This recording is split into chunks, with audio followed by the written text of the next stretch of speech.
les bourgeois. Alors, préambule, le présent règlement intérieur vise à organiser pour les différents membres de la communauté scolaire les meilleures conditions de vie et de travail en permettant l'exercice partout les libertés fondamentales. Ceci implique le respect de toutes les règles essentielles de la sécurité des personnes et des biens et un esprit de discipline solide et librement accepté par tous. Attends, non, il y a plein de chiffres là. Donc, tu les lis. Rappel des dispositions générales du décret numéro 85-924 du 30-08-85. Article 3.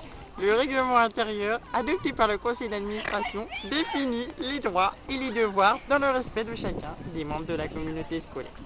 Il détermine notamment les modalités selon lesquelles sont mis en application le respect des principes de laïcité et de pluralisme, le devoir de tolérance et de respect d'autrui dans sa personnalité et dans ses convictions, le principe de la mixité et de l'égalité entre hommes et femmes, les garanties de protection contre toute agression physique ou morale et le devoir qui en découle pour chacun de n'indiger aucune violence. C'est plus là. L'obligation pour chaque élève de participer à toutes les activités correspondant à ses scolarités organisées par l'établissement et d'accomplir les tâches qui en découlent. La prise en charge progressive par les élèves eux-mêmes de la responsabilité de certaines de leurs activités.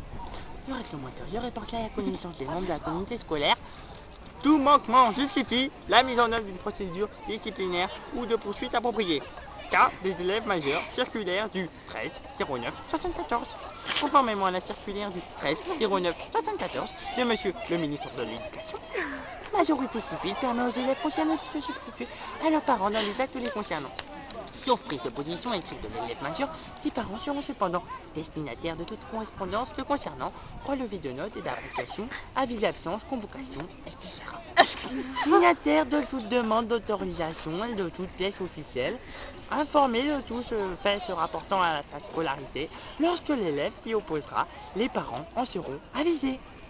La majorité civile n'entraîne pas ipso facto la disparition de... On l'a refait.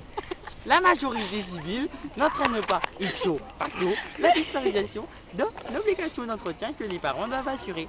En tout état de cause, il reste tenu de payer les frais scolaires de l'élève devenu majeur ou de l'élève déjà majeur pour lesquels ils remplissent eux-mêmes les formalités d'inscription et cela jusqu'à l'échéance du terme commencé, conformément à l'article 24.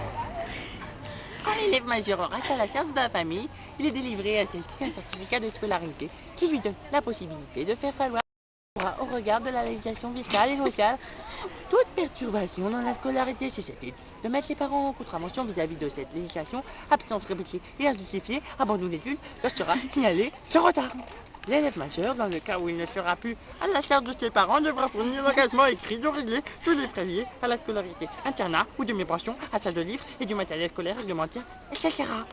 Il devra alors apporter la preuve que ses revenus personnels lui permettront de faire face à ses obligations ou, à défaut, qu'une personne solvable se porte caution pour lui. Oh, la vache.